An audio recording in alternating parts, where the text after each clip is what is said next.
बोलो श्री कृष्ण कन्हैया लाल की, सतगुरु महाराज की, श्री प्राणनाथ प्यारे की।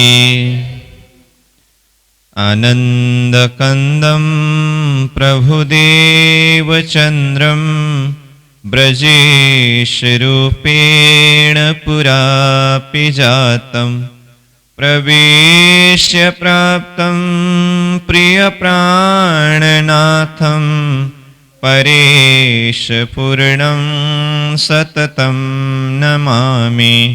ब्रह्म प्रिया जागरणाय जाता सर्वस्वपाता भवसिन्धुत्राता विज्ञानदाता निज धर्मधाता दिनेकबन्धो शरणं प्रपद्ये दिनेकबन्धो शरणं प्रपद्ये। बोलो श्री प्राणनाथ प्यारे की। प्रणाम। उपस्थित धर्मप्राण सुंदर साह जी, साधक साधिकाओं, ये प्रशिक्षण शिविर सत्र का आज हम 7वां दिवस के बैठक में उपस्थित हुए हैं। हमारा विषय श्री कृष्ण प्रणामी धर्म निजानंद संप्रदाय के परिचय प्रसंग में हमने धर्म शब्द को लिया और धर्म शब्द का व्याख्या करते हुए अपने आप को जानने के विषय की बातें हुई। और अपने आप को जानना मतलब आत्मा को जानना। तो मैं आत्मा स्वरूप हूं, इसको हम किस तरह से अनुभव करें। और इस आत्मा को जानने के प्रसंग में आत्मा के गुण के विषय में बातें हो रही है और साथ में शरीर का गुण है। तो अगले दिनों के विषय वस्तु, इन विषय वस्तु के ऊपर चर्चा करते करते हमने आत्मा के गुण के संदर्भ में जो आत्मा का 9 गुण है उसमें से सत और चिद गुण का व्याख्या अब तक में पूरा किया है। और साथ में शरीर का गुण असत जड़, और इसी को निरंतर आगे बढ़ाते हुए आज का हमारा विषय वस्तु है आत्मा के गुण में तीसरा गुण आनंद गुण। तो ये निरंतर विषय वस्तु आगे बढ़ता आ रहा है श्रृंखलाबद्ध रूप में। तो इससे पहले क्लास की प्रसंगों को निरंतरता देते हुए अथवा आगे बढ़ाते हुए कल हमने जो चिद गुण के ऊपर चर्चा किया और परसों का प्रसंग में आत्मा के 7 गुण जो पहला गुण था उस विषय में चर्चा कर रहे थे। तो आज आत्मा का जो तीसरा गुण है वो है आनंद। और साथ में शरीर का जो गुण है, आनंद का उल्टा शरीर का गुण में क्या है? दुख है।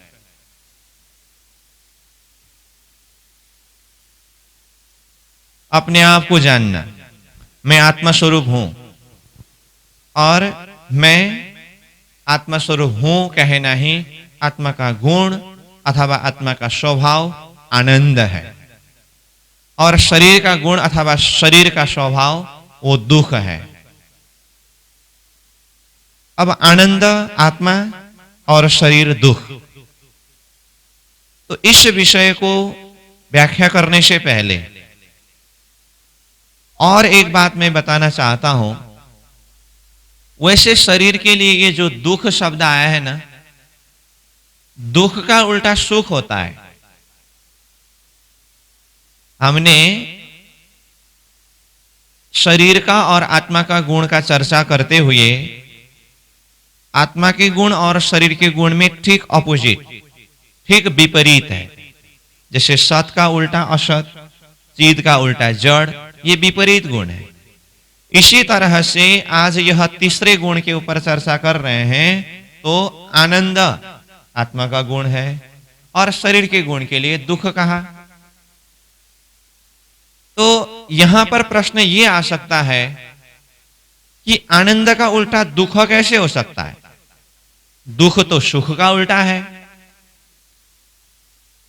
दुख शब्द जो है, दुख विषय जो है, वो सुख का उल्टा है। ये प्रश्न अथवा ये जिज्ञासा आपके मन में आ सकता है। मैं यहां से आनंद का व्याख्या करता जाऊं और आपके मन में दुख का उल्टा तो सुख है, यहां पर कैसे आनंद का व्याख्या हो रहा है करके ये प्रश्न अंदर बैठा रहे तो फिर वो आनंद के उस रस में अंदर जा नहीं सकेंगे। इसलिए पहले तो मैं ये दुख का उल्टा सुख शब्द है, परंतु आत्मा के गुण के प्रसंग में यहां पर आनंद गुण के विषय में चर्चा किया गया है, तो इस विषय में पहले कुछ खुलासा करना चाहता हूं।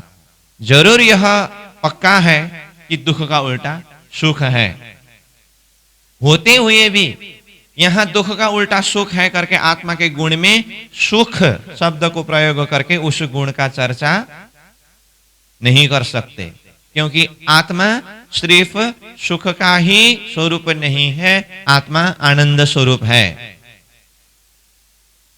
अब पहले मैं सुख और आनंद में क्या अंतर है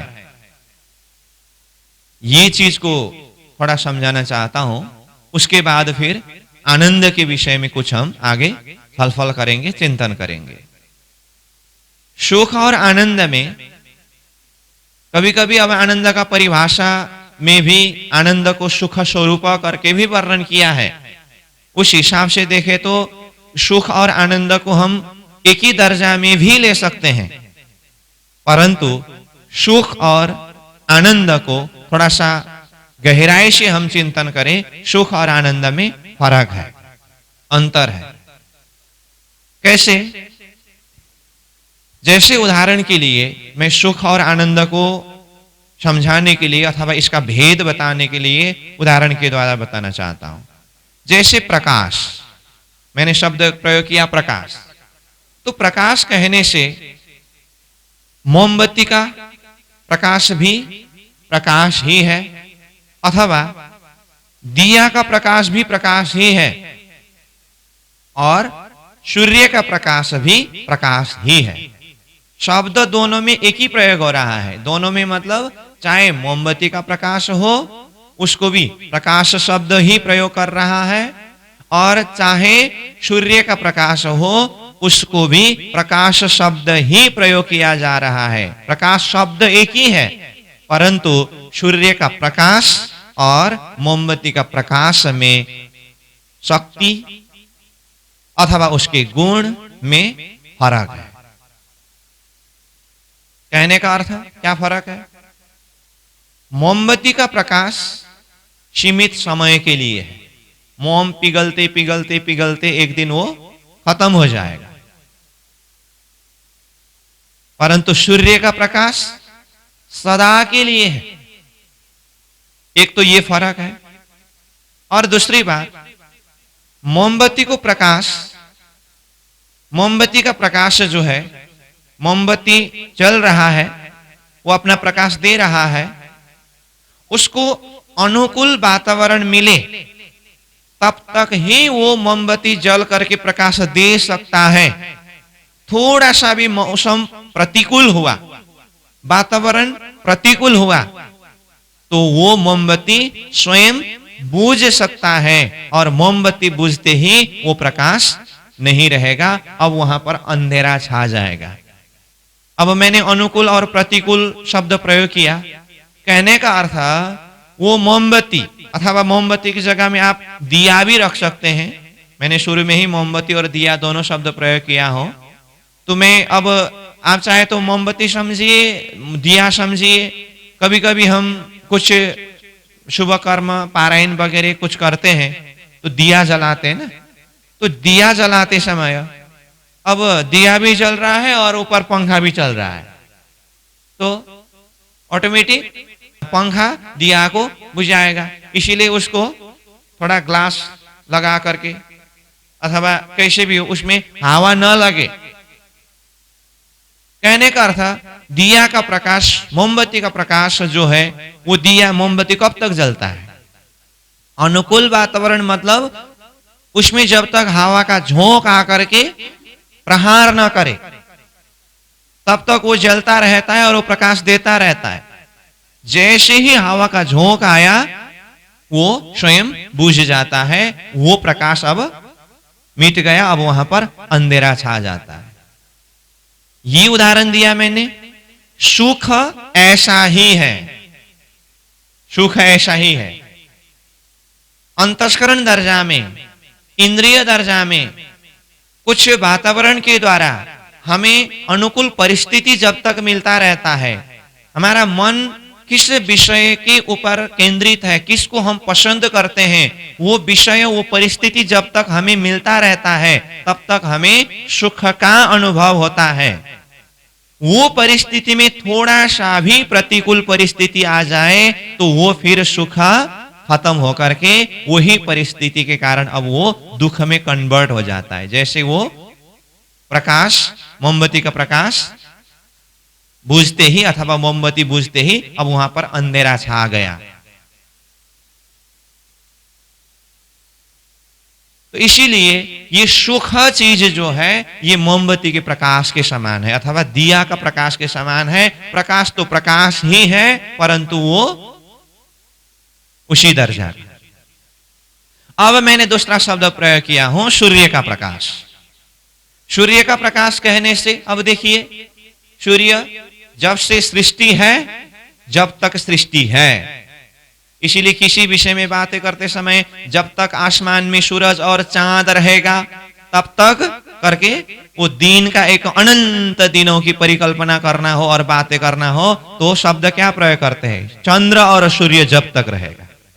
कहने का अर्थ चंद्र और सूर्य जब तक रहेगा मतलब सृष्टि जब तक रहेगा। चंद्र सूर्य के लिए ये उपमा दिया है। किसी भी परिस्थिति के कारण सूर्य के प्रकाश को बुझा नहीं सकते हैं।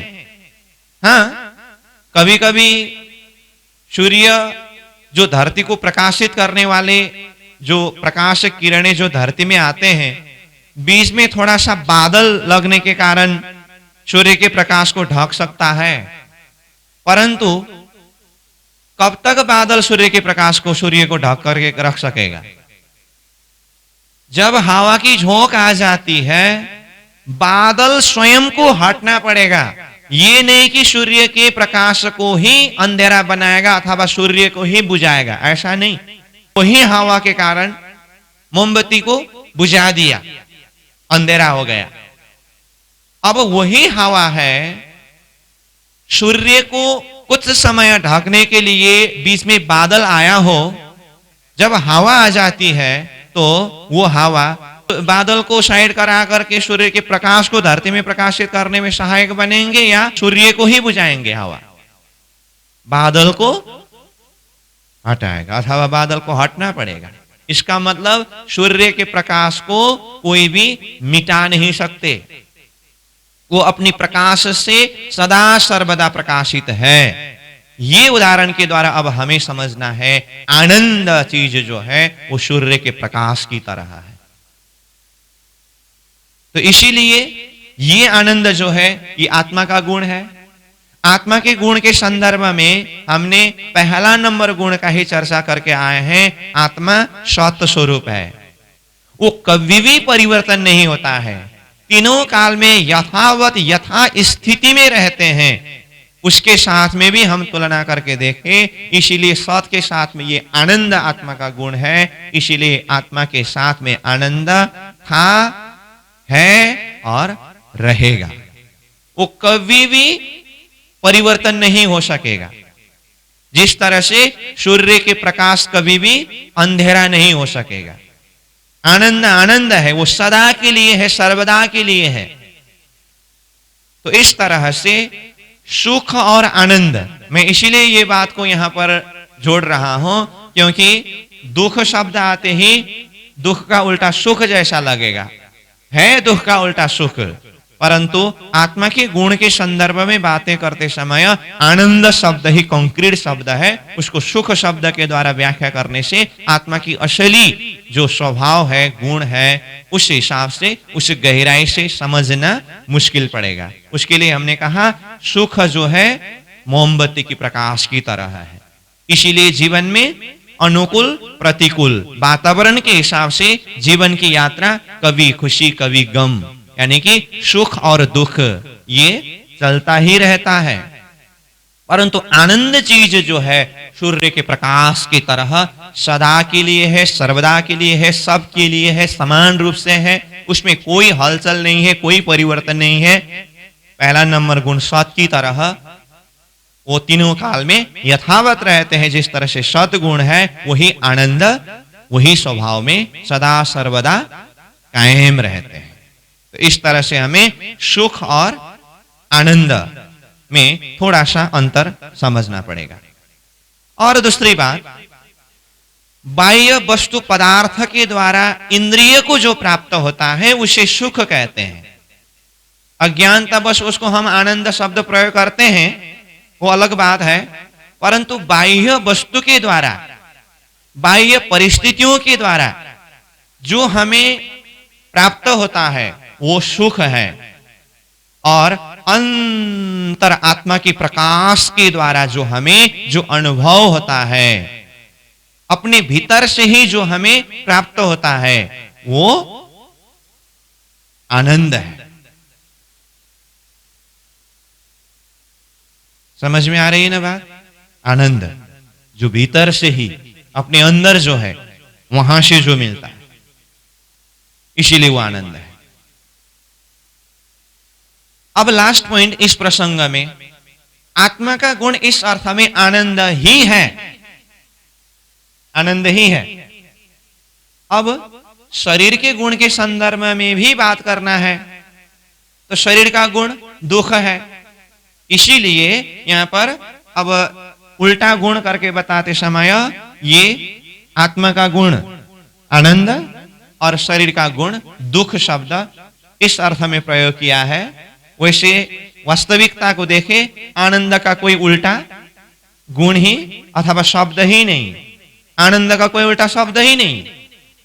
परंतु अब आनंद को कई जगह में सुख स्वरूप करके भी उस हिसाब से भी शब्द में वर्णन किया करते हैं। और असली में शरीर का गुण अपने आप में दुख है, इसीलिए आत्मा के जो आनंद गुण के साथ में शरीर का दुख गुण इस तरह से वर्णन किया है।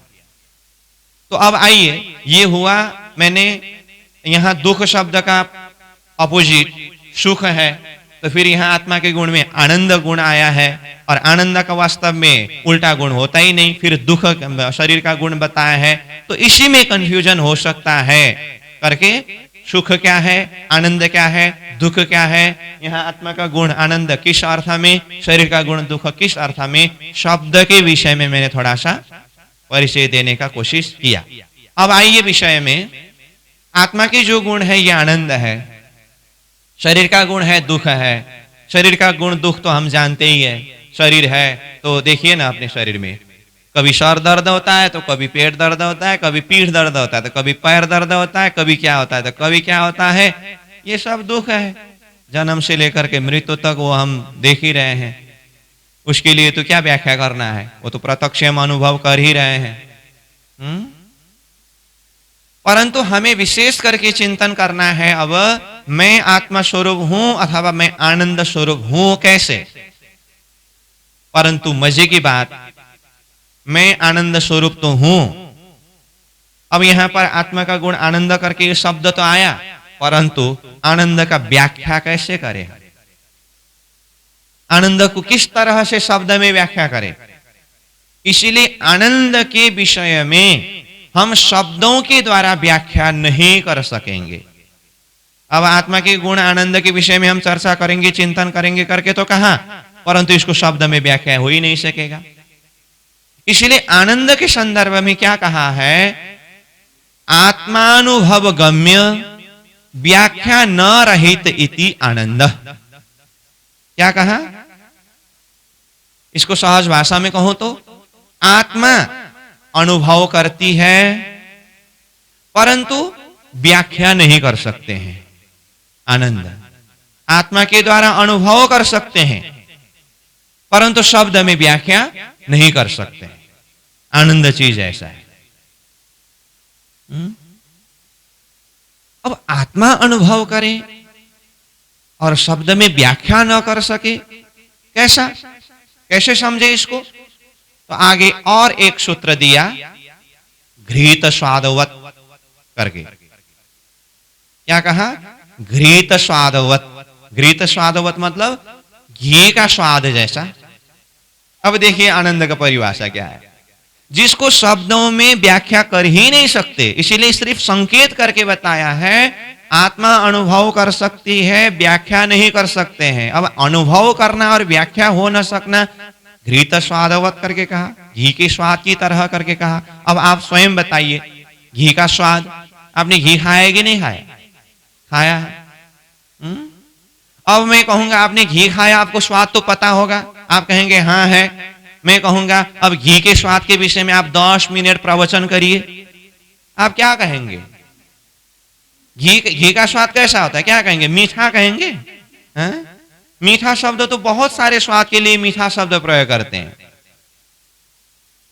तो घी का स्वाद वर्णन करना हो आपको तो प्रत्यक्ष अनुभव करिए ना। अभी बैठे बैठे विचार करिए, अब भी तुरंत आप में से किसी को भी मैं यहां उठा करके आप घी के स्वाद के विषय में 10 मिनट व्याख्या करिए करके कहूं तो आप क्या कहेंगे? जिस तरह से घी का स्वाद व्याख्या नहीं हो सकेगा।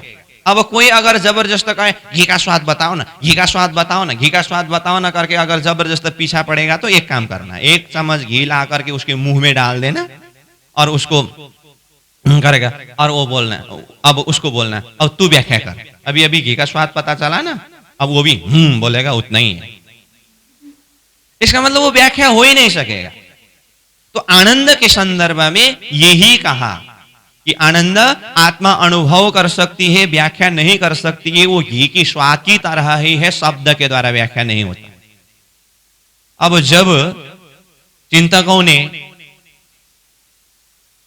ये शब्द प्रयोग किया है, अब हम आत्मा के गुण के संदर्भ में व्याख्या करते हुए आनंद को किस शब्दों में व्याख्या करें?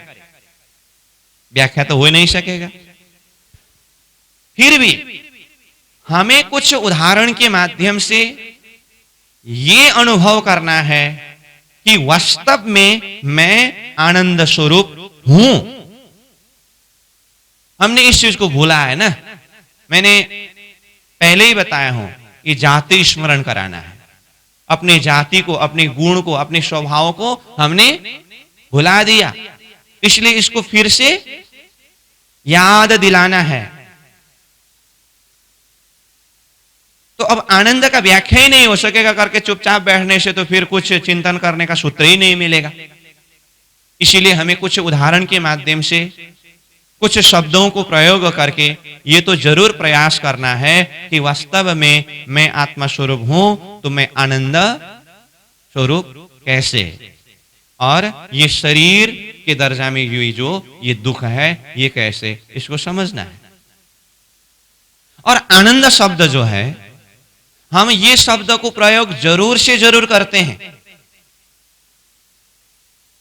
अब देखिए, किसी भी व्यक्ति को हम पूछें,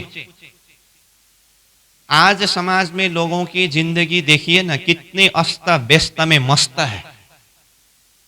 सुबह से लेकर के शाम तक, और किसी का शाम से लेकर के सुबह तक लगे हुए हैं। इतना मेहनत, इतना भागा दौड़ी, इतना परिश्रम, उसी में जिंदगी बीतता जा रहा है। इसीलिए कहा ना, सुबह होती है, शाम होती है, जिंदगियों तमाम होती है। ये समय चक्र में बीतता जा रहा है और लोगों के पास फुर्सत नहीं है। और लोग कहते कहते यहां तक कहते हैं, मुझे तो मरने का भी फुर्सत नहीं, मरने का भी फुर्सत नहीं। इसका मतलब लोग इतना व्यस्त है और उसी में मस्त है। एक दिन दो दिन की बात नहीं, जन्म से लेकर के मृत्यु तक, जन्म से लेकर के मृत्यु तक। आपको आश्चर्य लगता होगा, जन्म से जन्मते ही बच्चा किसमें, वो भी व्यस्त होते हैं। वो अपने ही दर्जा अपनी अपनी है। चलो जन्म से नहीं तो 2 साल बाद से जब थोड़ा थोड़ा बोलना शुरू करता है, थोड़ा थोड़ा खेलना शुरू करता है, उसको देखो वो अपने में मस्त है। थोड़ा बड़ा हुआ 4-5 साल, अब पढ़ाई शुरू किया, उसको पढ़ाई इधर उधर करते करते सब अपने अपने में लगे हुए हैं। रेलवे स्टेशन में जा करके देखिए ना एक बार, बाप रे बाप रे, दौड़ रहे हैं, पता नहीं कहाँ जा रहे हैं, क्या कर रहे हैं। वो उसको धड़ाम से ठोक मारते, वो उसको धड़ाम से ठोक मारते हैं। एयरपोर्ट में जाइए उतना ही भीड़, रेलवे स्टेशन में जाइए उतना ही भीड़, बाजार में जाइए उतना ही भीड़, कोई किसी को देखने का सुनने का फुर्सत नहीं है। उस बाजार में से आप किसी को पकड़ करके पूछिए, आप सुबह से लेकर के शाम तक, शाम से लेकर के सुबह तक, और आपने जब से होश संभाला तब से लेकर के आज तक जो कुछ भी किया, इतना भागा दौड़ी, इतना मेहनत कर रहे हैं, एकदम सार रूप में एक शब्द में बताइए आप कि आप क्या चाहते हैं, आप क्या ढूंढ रहे हो। प्रश्न पूछिए। अगर मैं आपको पूछूं, आप ये जो कुछ भी मेहनत कर रहे हैं पूरा जीवन भर, अभी तक का उम्र जितना हुआ तब तक का जीवन भर, क्या चाहते हैं आप, क्या ढूंढ रहे हो आप, तो सबके मुख से शब्द एक ही निकलेगा, आनंद। हाँ, मैं ये गारंटी नहीं देता हूं कि सब आनंद शब्द ही प्रयोग करें। शब्द प्रयोग कर सकते हैं उस जगह में, मैं शांति चाहता हूं, मैं शांति को ढूंढ रहा हूं, अथवा मैं आनंद को ढूंढ रहा हूं, अथवा कोई ये भी कह सकते हैं मैं सुख को ढूंढ रहा हूं। ये सब कुछ करके मैं अंत में सुख के साथ रहना चाहता हूं, शांति के साथ रहना चाहता हूं, आनंद के साथ रहना चाहता हूं। सुख हो, शांति हो, आनंद हो, कोई भी शब्द प्रयोग किया हो, क्योंकि उसको शब्द का नॉलेज जितना है उसी हिसाब से वो शब्द प्रयोग करेंगे। लेकिन सार रूप में देखें तो इसका आशय है सब कोई चाहते हैं एक ही चीज, क्या? आनंद।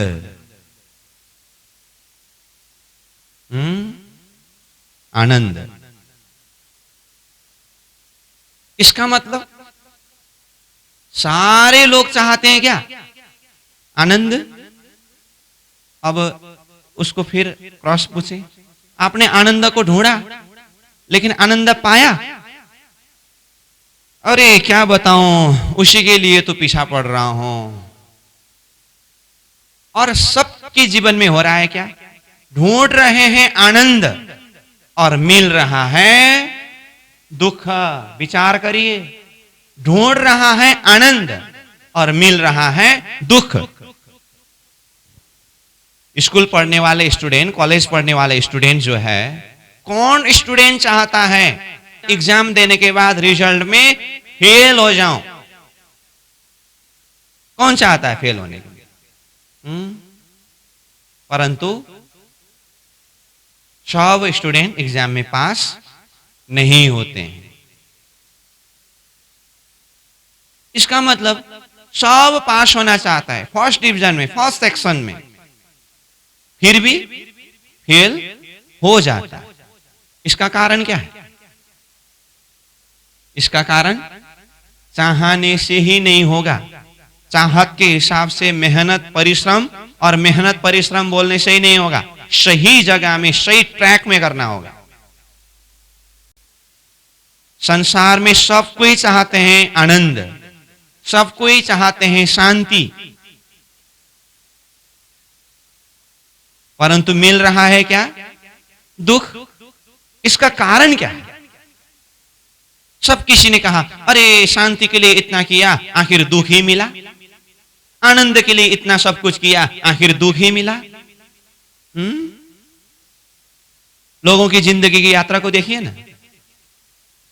जन्म लिया, थोड़ा कुछ खेला, पढ़ा, बड़ा, और उसके बाद पढ़ाई शुरू किया।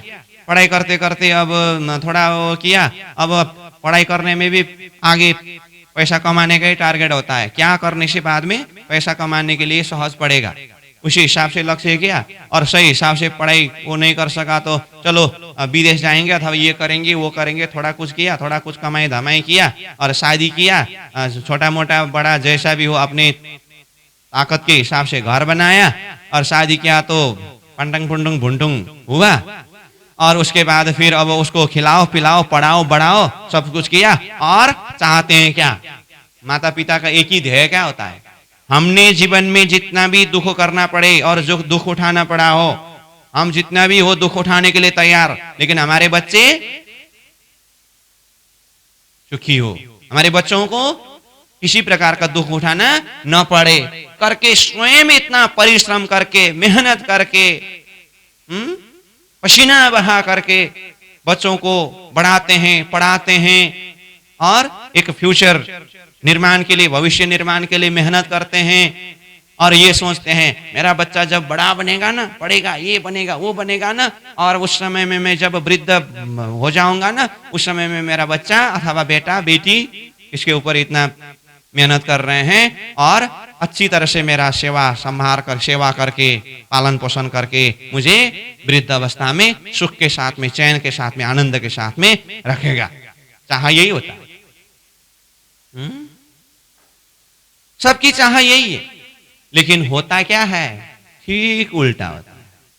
इतना मेहनत करके पढ़ाया बढ़ाया सब कुछ किया और बहुत बड़ा पोस्ट में भी पहुंच गया और महल बनाया और रहा, बेचारा बुढ़े बा घर के 10वीं नंबर मंजिल में बैठ नहीं सकते, ग्राउंड फ्लोर में बैठना पड़ता है और बेटा का वीआईपी गेस्ट आता है। ग्राउंड फ्लोर में बैठते समय बुढ़े बा खांसते हुए एकदम से कमजोर शरीर को लेकर के बैठना पड़ता है और बेटा को टेंशन होता है। वीआईपी गेस्ट आते समय घर की शोभा एंट्री गेट में ही अब बुढ़े बाबा है।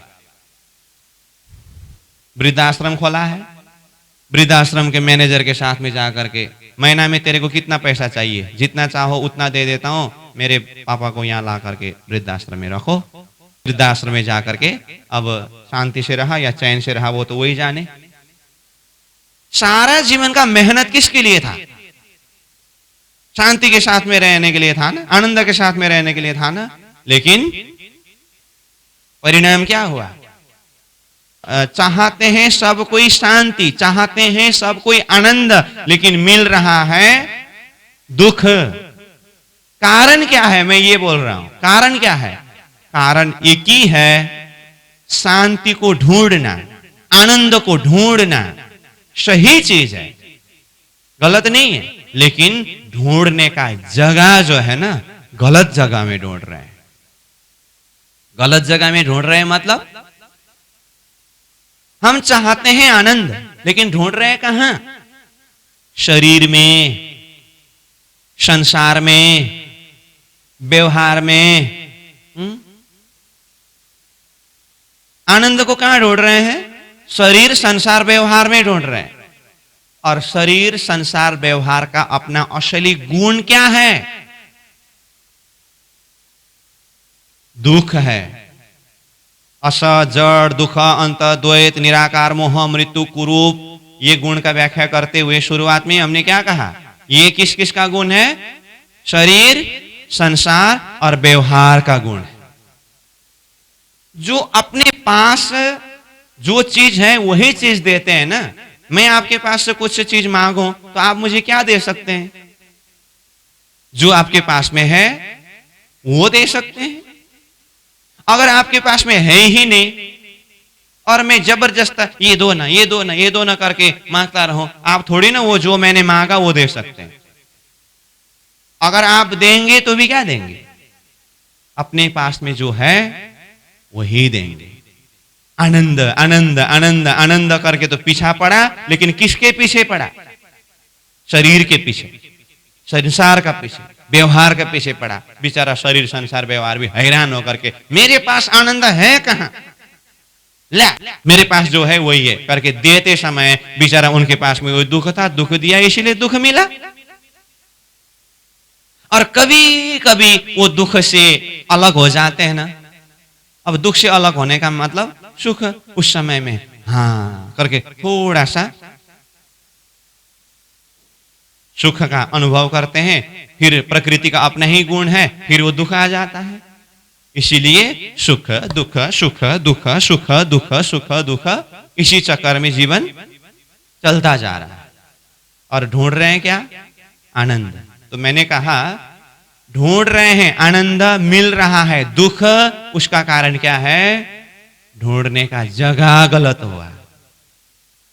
शरीर संसार व्यवहार के पीछे पड़ करके कभी भी आनंद का अनुभव हो नहीं सकेगा, क्योंकि वो उसका गुण ही नहीं है, उनका गुण तो दुख है।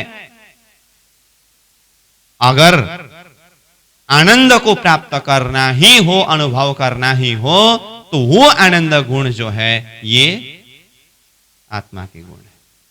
और आत्मा शक्ति अपने अंदर है, इसीलिए जो अपने अंदर की तरफ टटोलेंगे, ढूंढेंगे, खोजेंगे, उसको वो आनंद का खुशबू अनुभव होने लगेंगे। परंतु हो रहा है क्या, अपने अंदर के आनंद को भूल करके हम बहिर्मुखी बने हैं। इसीलिए मेहनत इतना ज्यादा किया और पाया क्या, दुख ही पाया। हमारे अंदर ही आनंद है, परंतु उसको भूल करके हमने दुनियादारी में, शरीर संसार व्यवहार में आनंद प्राप्ति की कामना लेकर के ढूंढते रहे, परिश्रम ही बेकार में गया। इस चीज को समझने के लिए हम एक उदाहरण के द्वारा चिंतन कर सकते हैं। जैसे कस्तूरी मृग, आप जानते हैं ना कस्तूरी मृग। कस्तूरी मृग जो जंगल में रहते हैं ना, वो सुगंध को चाहता है। वास्तव में सुगंध कहां से आता है, कस्तूरी मृग के अपने ही नाभि से। और वो नाभि से आया हुआ सुगंध एकदम उसके नाक से वो अनुभव कर रहा है, परंतु उनको पता ही नहीं है सुगंध कहां से आया। वो सुगंध को जब थोड़ा कुछ अनुभव किया तो कस्तूरी मृग क्या करते हैं, ये सुगंध कहां से आ रहा है, इसका मूल, इसका स्रोत कहां है करके वो सुगंध का स्रोत, सुगंध का मूल ढूंढने के लिए इधर से उधर, उधर से उधर, उधर से उधर, उधर से उधर पूरा दिन भर मेहनत करता है, भागा दौड़ी करता है। न उधर जाते समय सुगंध का मूल मिला, न उधर जाते समय सुगंध का मूल मिला, कहीं मिला नहीं। दिन भर मेहनत परिश्रम किया, थकान, हैरान हुआ, सुगंध का मूल स्रोत केंद्र मिला ही नहीं, और थकित होकर के बेचारा अब सो जाता है। और सोते समय ऐसे, सोते समय उसका ये नाक जो है ना, उसके नाभि में जाकर के लगता है। उस समय में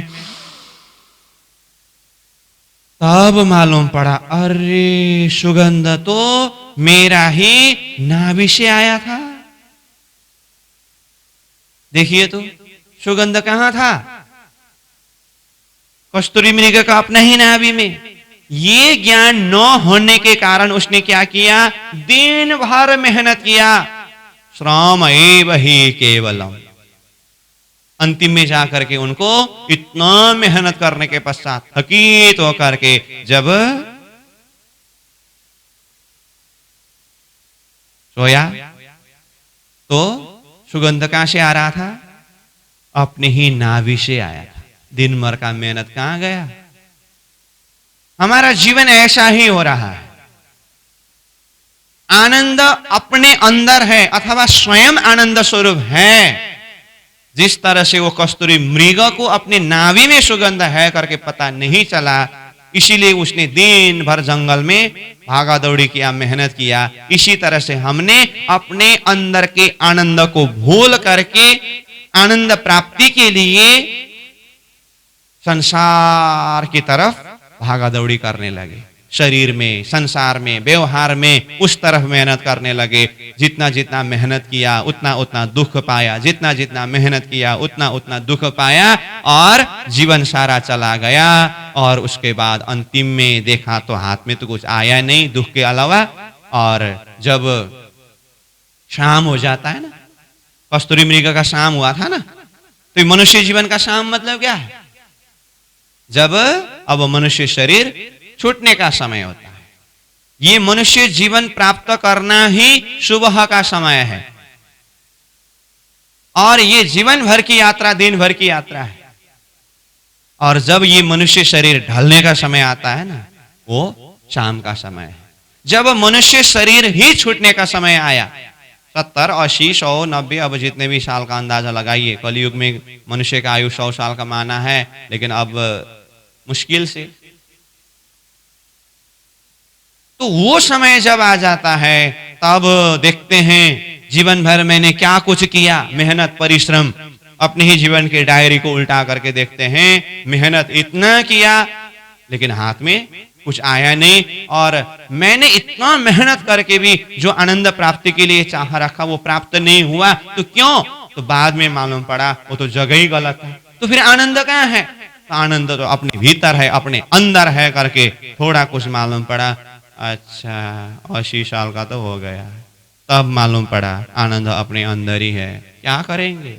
जीवन भर का मेहनत कस्तूरी मृग का जंगल में भागा दौड़ी करने की तरह, और अंतिम में जाकर के मालूम पड़ा थोड़ा कुछ आनंद तो अपने अंदर ही था। अब जीवन तो चला गया, कितने समय वो आनंद का अनुभव करे। कस्तूरी मृग ने अपने अंदर की सुगंध को भूल करके भागा दौड़ी करने की तरह ये चेतन शक्ति के अंदर अपना आनंद शक्ति है, उस चीज को भूल करके हम बहिर्मुखी हुए हैं। इसीलिए अब हमें लौटना है, वापस आना है। गाड़ी चलाते समय भी खाली एक्सीलेटर एक्सीलेटर एक्सीलेटर दबा करके दौड़ा दौड़ा दौड़ा कुछ नहीं होता है। थोड़ा सा ब्रेक दबा करके थोड़ा दायां बायां पोजीशन को देख करके भी चलना होता है। हमने जीवन रूपी गाड़ी को ऐसा दौड़ा दिया, थोड़ा सा रोक करके देखने का फुर्सत ही नहीं है हमारे पास। और कहां जाकर के एक्सीडेंट होगा वो पता ही नहीं चलेगा। अपने अंदर है आनंद। जैसे उदाहरण में कहा, कस्तूरी मृग के नाभि में सुगंध। ठीक है, मेहनत कर रहे हैं, और कोई लोग क्या कर रहे हैं? नहीं, हमने इतना मेहनत किया तो हमने ऐसे ऐसे मेहनत करके ऐसा ऐसा करके ये किया तो हमको वहां पर आनंद आया है। हैं? शरीर संसार व्यवहार में मेहनत करके आपको शरीर संसार व्यवहार से आनंद भी प्राप्त हुआ है? सामने वाला बोलेंगे हाँ जरूर। ये आपकी अज्ञानता, ये आपका भ्रम है। शरीर संसार व्यवहार के द्वारा अगर कोई हमें आनंद प्राप्त हुआ है करके अगर कहे, ये आपका अज्ञानता है, ये भ्रम है, ये कदापि सत्य हो ही नहीं सकेगा। कैसे भ्रम? ऐसे भ्रम। मैं उदाहरण के द्वारा बताता हूं उस चीज के लिए भी। जैसे मैं क्या समझाने के लिए उदाहरण देने वाला हूं अब। अगर कोई कहे शरीर संसार व्यवहार के द्वारा भी हमें आनंद प्राप्त हुआ है, कहे तो मैंने कहा यह भ्रम है। तो कैसे? इस चीज को भ्रम सिद्ध करने के लिए मैं उदाहरण देता हूं। अब जैसे किस दर्जा का उदाहरण दूं? उदाहरण भी अलग अलग दर्जा का है। उदाहरण का भी अलग अलग दर्जा है। चलो हल्का हल्का से शुरू करता हूं, फिर देखते हैं कहां तक जाना होगा। हम ठंडी के मौसम में रात को जब सोते हैं, रजाई अथवा ब्लैंकेट ओढ़ करके सोते हैं, और वो जब सोते हैं तो शरीर को ताप मिलता है, और थोड़ा ज्यादा ही ताप हुआ तो पसीना पसीना निकलता है, और दूसरे दिन सुबह उठ करके हम क्या कहेंगे? ये तो इतना गर्म है, पूरा पसीना निकाल दिया। तो ये सेंटेंस, ये शब्द के आधार पर पसीना निकालने का संज्ञा किसको दे रहे हैं हम? रजाई को अथवा ब्लैंकेट को। गर्मपन कहां पर हम अनुभव करते हैं? किससे गर्म मिला हुआ ये अनुभव कर रहे हैं हम? रजाई से अथवा ब्लैंकेट से। ये अज्ञानता है, ये भ्रम है। कैसे? अब देखिए, ठंडी के मौसम में आपने एक रजाई को ओढ़ करके, एक ब्लैंकेट को ओढ़ करके सोया, और वहां से पसीना निकलते समय कह रहे हैं कि ये रजाई से अथवा ब्लैंकेट से पसीना निकला। तो गर्मी के मौसम में सोते समय तो वो रजाई वो ब्लैंकेट तो यूज नहीं करेंगे, उसको कहां रखेंगे? अब जितने भी है उसको एक स्टोर रूम है, वहां पर एक के ऊपर एक करके पूरा रखेंगे। वो जो सारा रजाई सारा ब्लैंकेट एक जगह में जहां पर रखा हो, तो वहां से तो फिर इतना गर्म होकर के पूरा गंगा जमुना सरस्वती वहां से प्रकट होना चाहिए था ना, होता है? नहीं होता है। जैसे भी गर्मी का समय हो, वो रजाई ब्लैंकेट रखा हुआ जगह में जाकर के अंदर हाथ डाल करके देखिए, वो अंदर ठंडक की शीतल ही होता है। गर्मी के समय में एक नहीं, बहुत सारे ब्लैंकेट, बहुत सारे रजाई एक जगह में रखने पर भी वहां से पसीना नहीं निकल रहा है। और एक रजाई ओढ़ करके सो करके आप पसीना निकलते समय ये समझते हैं कि ये रजाई तो कितना ताप देने वाला है, पसीना निकाल दिया। पसीना किससे निकला है? वास्तव में पसीना अथवा वो गर्मपन रजाई में है या अपना ये शरीर में है? अपने में वो गर्मपन है। अपना जो शरीर का जो ताप है, उस ताप को वो रजाई के साथ में संसर्ग करा करके उस ताप के द्वारा जब पसीना निकलता है, वो ताप कोई रजाई से नहीं आया है, हमारा शरीर से आया है।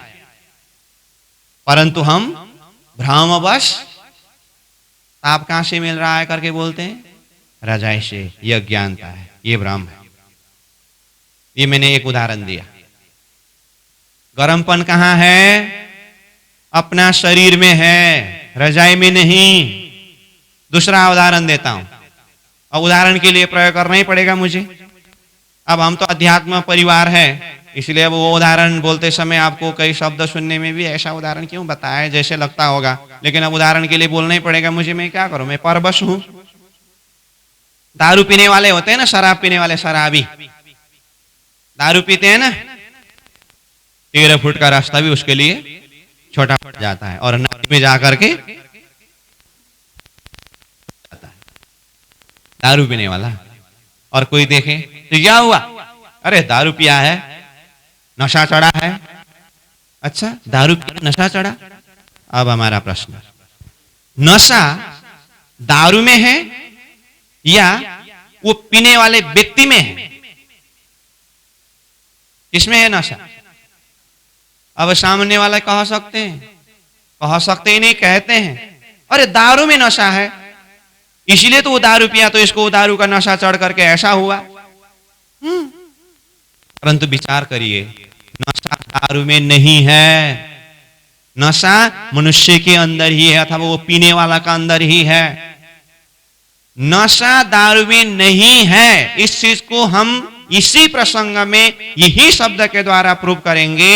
अगर नशा दारू में होती तो वो दारू दुकान में रखा हुआ जो बोतल है ना, वो जो बोतल नाचता हुआ नीचे उतर करके, फिर थोड़ा सा सड़क में जाकर के हिलते हुए, नाली में जाकर के गिर करके, फिर थोड़ी देर बाद में उठ करके फिर चलता हुआ, ऐसा कभी देखा है?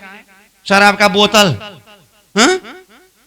वही शराब बोतल के अंदर होते समय जितने दिन, जितने महीने, जितने वर्ष भी रखो, अगर भूकंप आकर के इधर उधर हिला करके गिर गया तो अलग बात है, नहीं तो वो बैठा रहेगा। वही शराब जब वो बोतल से ये बोतल में डालते हैं तो फिर उदम।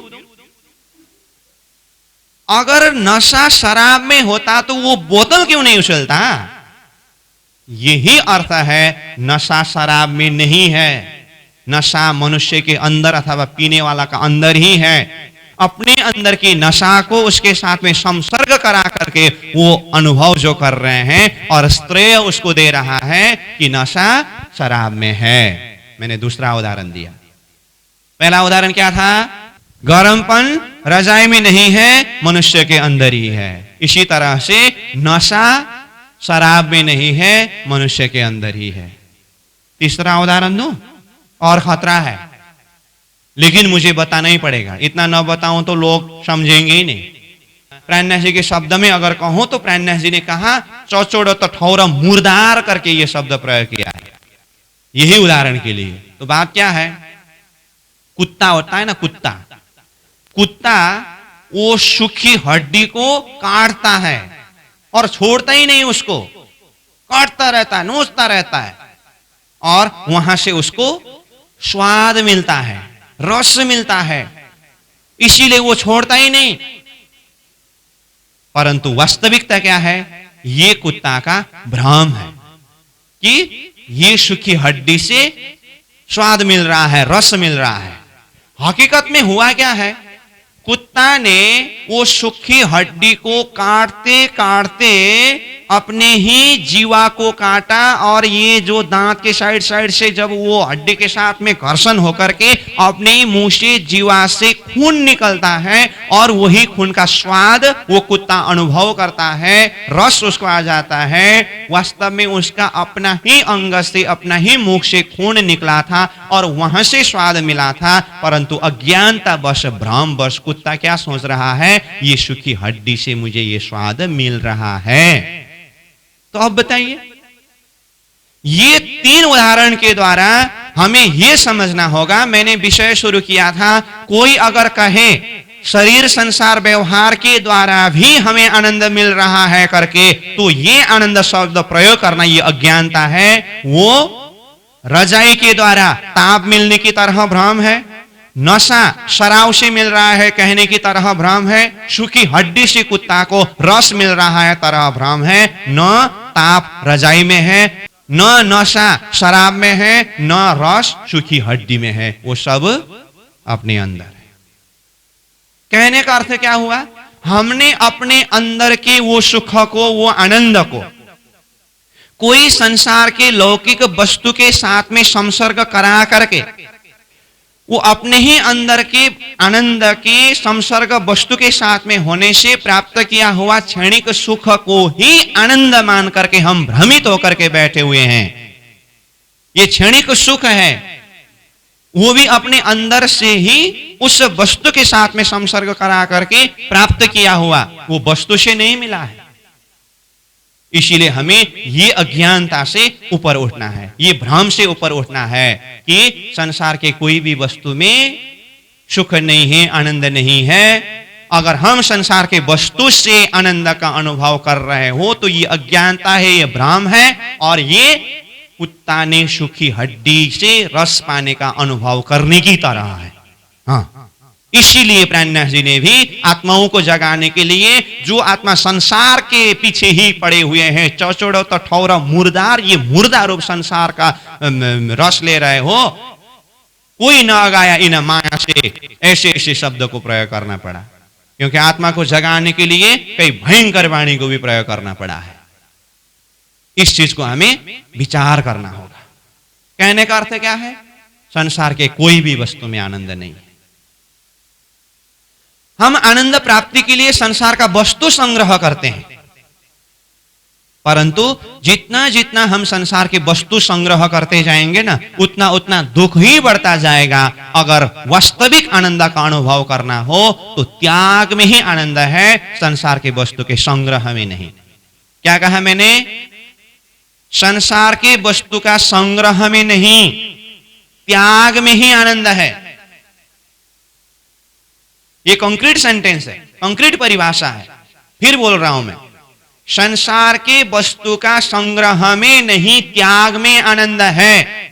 अगर हमें वो आनंद का अनुभव करना हो तो संसार के वस्तु से अलग होना पड़ेगा, त्याग वृत्ति हृदय के अंदर होना पड़ेगा, तब जा करके ही हम आनंद का अनुभव कर सकते हैं। अब इस चीज को समझने के लिए भी हम अब और एक उदाहरण के विषय में बात करेंगे। किस चीज को समझने के लिए, संसार का वस्तु का संग्रह में नहीं, त्याग में ही आनंद है। कैसे, उदाहरण, जैसे मानो हम इस जीवन यात्रा को एक दिन रूपी फर्मा में डाल करके देखें। सुबह से लेकर के शाम तक जो होते हैं ना, जैसे पहले भी कहा, जन्म से लेकर के मृत्यु तक की जीवन यात्रा को एक दिन रूपी फर्मा के अंदर डाल करके तुलना करके देखें, तो ये जीवन रूपी यात्रा भर हम जो कुछ करते हैं, मेहनत करते हैं, परिश्रम करते हैं। पहले शुरुआत में हमने कहा है, जो कुछ भी मेहनत कर रहे हैं, क्या प्राप्ति के लिए, आनंद प्राप्ति के लिए। जो कुछ भी मेहनत करते हैं मतलब पढ़ाई किया, पैसा कमाया, घर बनाया, घर में अब सारा सजावट का सामग्री लाए, शादी किया, बच्चे हुए, ये हुआ वो हुआ, सगे संबंधी सारा विस्तार हुआ, पद मिला, प्रतिष्ठा मिला, मान सम्मान सब कुछ मिला। ये सब कुछ किस लिए, आनंद प्राप्ति के लिए ये मेहनत किया ना।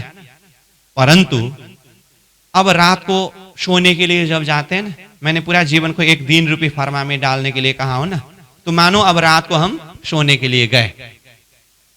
दिन भर में बहुत सारे सगे संबंधी, इष्ट मित्र, परिवारजन और सामग्री वगैरह सारा इकट्ठा किया। रात को जब सोने के लिए 10, 11, 12 बजे जितने भी टाइम में जाते हैं ना अपने बेडरूम में, अब उस समय में उधर एक बेटा एकदम अपने रूम में एकदम डीजे साउंड डंग डंग डूंग डूंग करके वो दोस्त बुला करके एकदम अल्लाह कर रहा है। उधर एक बच्चा चच्चा म्या कर रहे हैं, रो रहे हैं बच्चा। उधर बीबी उनका चिल्लावट उसी तरफ है। उधर एक टीवी चला रहा है, उधर उसी समय में दोस्त आकर के पता नहीं क्या क्या बोलते रहते हैं। उसी समय में फोन की घंटी बजती रहती है। आप क्या करने गए थे उस समय में? सोने के लिए गए थे। नींद आएगी? आएगी? पूरा रात भर मानो ऐसे ही वातावरण से पूरा डिस्टर्ब हुआ। सुबह उठने का समय हुआ। अब समय में तो उठना पड़ेगा, क्योंकि ऑफिस जाना पड़ेगा, इधर उधर सारा अपने कार्य के लिए जाना पड़ेगा। सुबह उठते हुए चेहरा कैसा होता है, विचार कैसा होता है? सामने में कोई आकर के कुछ कहे तो उसके प्रति अपना रिएक्शन कैसा होता है? रात भर सोने को नहीं मिला है अभी।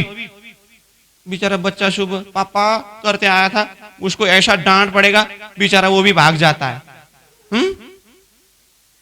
सबको तनाव। ऑफिस गया, ऑफिस में एकदम बम बम आग बबूला है।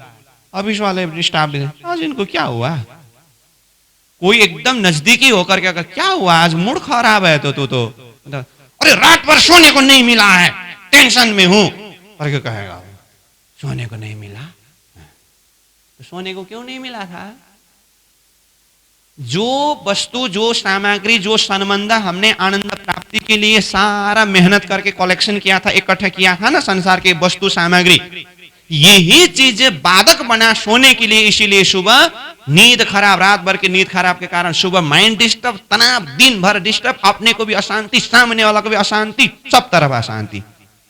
उसी जगह में अब देखिए, जैसे रात को सोते समय अगर ऐसा हल्ला हो, टीवी बंद कर, वो डीजे साउंड बंद कर, बच्चा चुप, वो चुप, सब चुप, मोबाइल उधर ले जा, सब बंद किया। इतना करके बिल्कुल वातावरण साइलेंस है। अब तब भी मैं अपना पोस्ट क्या है, अपना दर्जा क्या है, मैं फलना पोस्ट वाला हूं, मेरा इतना नाम है, सम्मान है, इज्जत है, मान है, पद है, प्रतिष्ठा है, उसी चीज को एकदम याद करते रहो। नींद आएगी? नहीं आएगी। सारा सगे संबंधी, मान सम्मान, स्वयं अपने आप को, अपना शरीर को भी बिल्कुल भूल करके जब हम सोएंगे, तब जाकर के वो शांत वातावरण जहां पर मेरे साथ में कुछ भी नहीं है, तब जाकर के हम वो गहरी नींद में चले जाएंगे और रात भर मस्त गहरी नींद में सो करके सुबह जैसे ही नींद से जग जाएंगे, इतना फ्रेश, और उठ करके कहेंगे वाह कितना आनंद आया। कृष्ण कन्हैया लाल की ये है जीवन का दर्शन। सुबह उठ करके क्या कहेंगे वो? वाह कितना आनंद आया। मैंने क्या कहा था? संसार के वस्तु का संग्रह में नहीं, त्याग में ही आनंद है। देखिए रात को सोते समय वो भी छाती में, वो भी गले में, वो भी पैर में, वो भी सिर में, वो भी सिर में, दुनिया सारा सामग्री जितने भी वो आनंद प्राप्ति के लिए इकट्ठा किया था, सबको चारों तरफ लपेट करके सो जाइए। नींद आई? सब चीज को भूल करके जब सोए तो तब जाकर के गहरी नींद में चले गए ना, तब जाकर के सुबह उठ करके ये कह सका ना कितना आनंद आया। एक नींद से प्राप्त होने वाले आनंद के लिए तो सारे ये संबंध, पद, प्रतिष्ठा, वस्तु, सामग्री सबको त्यागना पड़ा। तो आत्मानंद, ब्रह्मानंद के लिए ये सारा संसार को आलिंगन करके साथ में उठा करके ले जाकर के ब्रह्मानंद के आनंद का अनुभव करने की कोशिश कर रहे हैं, ये संभव ही नहीं।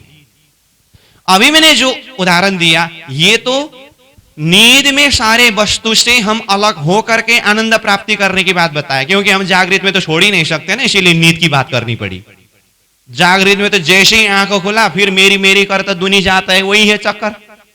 इसीलिए हम जैसे कि स्थिति को समझने के लिए मुझे यहां पर उदाहरण के लिए बोलना पड़ा कि नींद में जाते समय, सोते समय सब संसार के वस्तु से अलग होकर के, सब वस्तु को त्याग करके सुबह उठ करके आनंद आया। शब्द प्रयोग करना यहां हमारे दर्जा से ही उदाहरण प्रयोग करना पड़ा मुझे।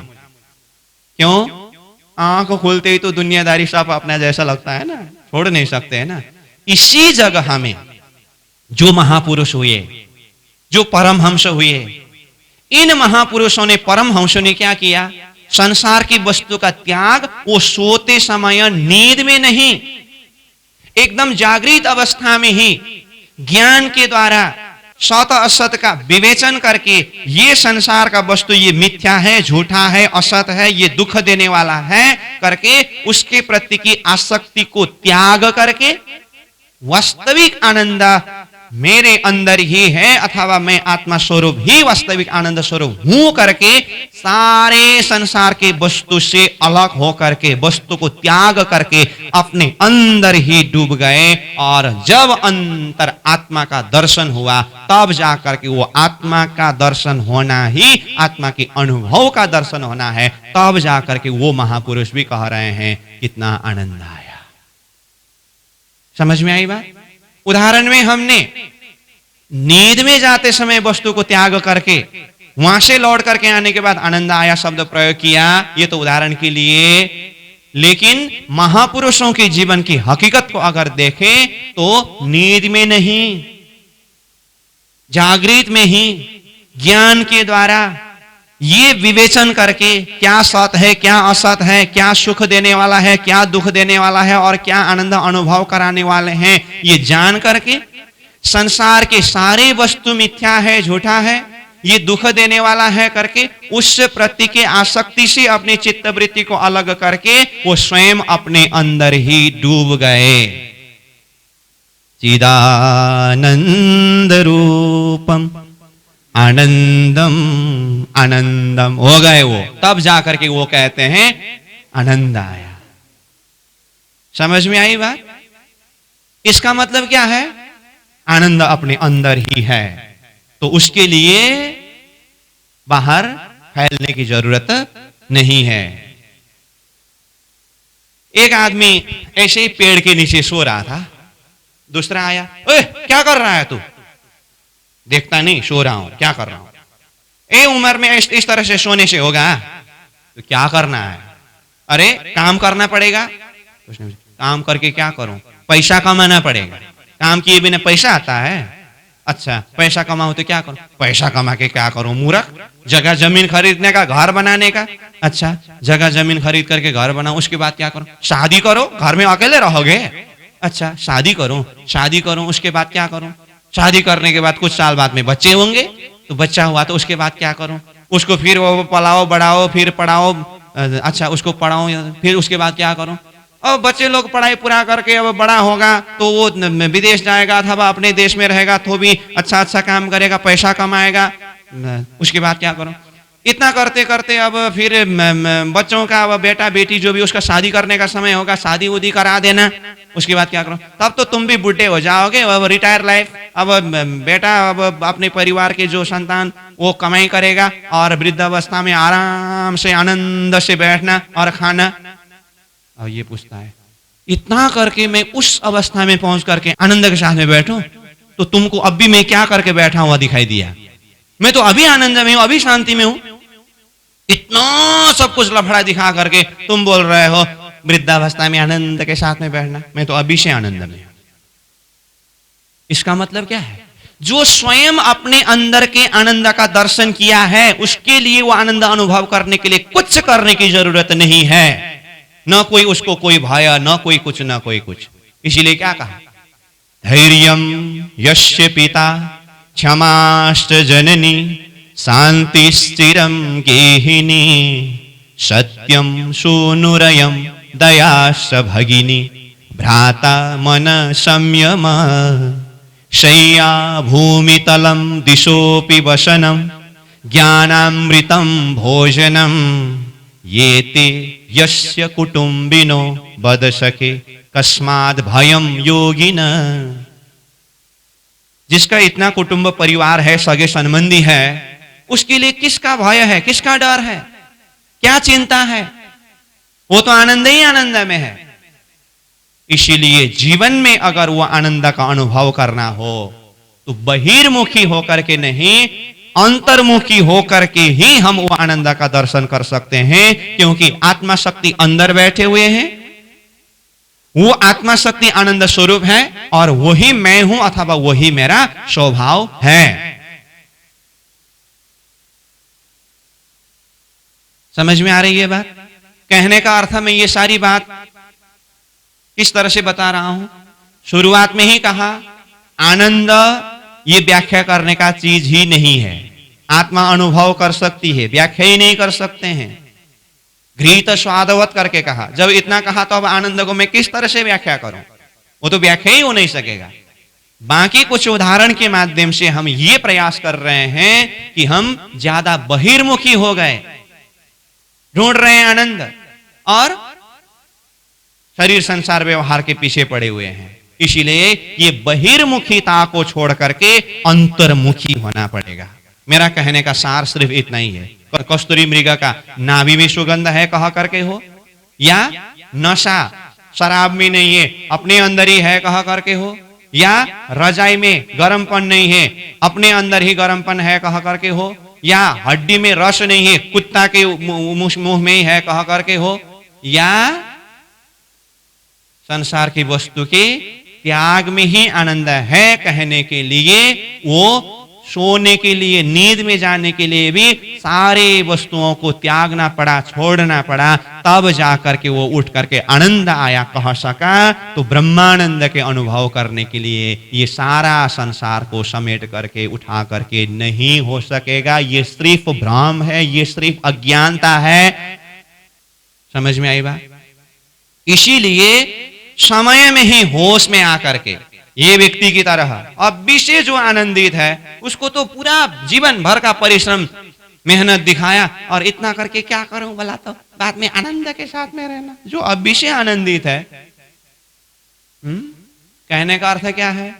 उसको मैं आनंद स्वरूप हूं कहने के लिए कोई परिस्थिति, कोई वातावरण के साथ में उसका कोई लेना देना नहीं है। सूर्य का प्रकाश उसका अपना स्वभाव है, उसका अपना धर्म है, उसका अपना गुण है। बादल आकर के कितने समय तक सूर्य के प्रकाश को ढक करके रखेगा? इसी तरह से स्वयं अपने अंदर के आनंद का दर्शन करके उस आनंद के द्वारा स्वयं रग रग में जीवन में वो आनंद का अनुभव करेंगे। और ये आनंद स्वरूप आत्मा का संबंध किसके साथ में? परमात्मा के साथ में। अभी तो मैं सिर्फ आत्मा तत्व के विषय में ही बात कर रहा हूं, इसीलिए मैंने परमात्मा के संबंध के विषय की बात नहीं किया हूं। ये आत्मा फिर वो ब्रह्मानंद के संसर्ग होकर के अपने संबंधी परमात्मा के साथ में मिल करके वो ब्रह्मानंद के अनुभव की जब बातें करना हो तो फिर मद चढ़ो महामत भई देखो ये मस्ताई, धाम श्याम श्यामा जी साथ जी न कशी कर रहे हो भराई। वो आनंद तो अब किस शब्द में व्याख्या करेंगे? इसीलिए आनंद घृत स्वादवत, ये शब्द में व्याख्या हो ही नहीं सकेगा।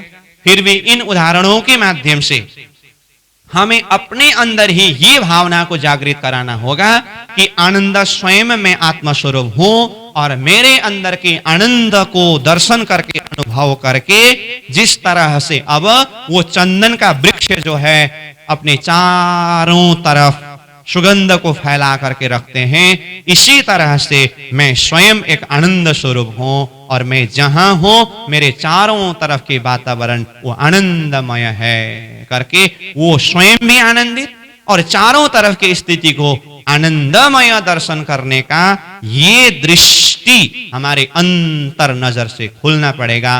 तब जाकर के हम वो आनंद का अनुभव कर सकते हैं और वही अपना स्वतः स्वभाव है।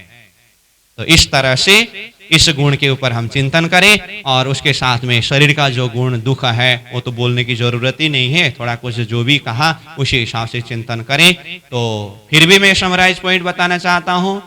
आत्मा की तीसरा गुण आनंद है, शरीर का गुण दुख है, जिसको शब्दों में व्याख्या नहीं कर सकते हैं, वो अनुभव करने का चीज है। फिर भी अपने अंदर के आनंद को किस तरह से अनुभव करें, कुछ उदाहरणों के माध्यम से समझने का प्रयास आज के चिंतन के द्वारा, आज के शब्दों के द्वारा हमने किया, और आज के लिए समय पूरा हो चुका है। यहीं पर विश्राम करेंगे। फिर सेकंड बैठक में हम आत्मा के जो चौथा गुण है अनंत गुण, और शरीर का गुण जो है अंत, यहां से फिर आगे चर्चा करेंगे। आज के लिए यहां विश्राम।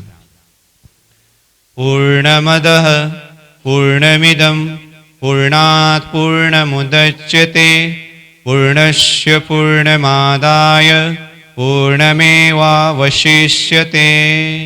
प्रणाम।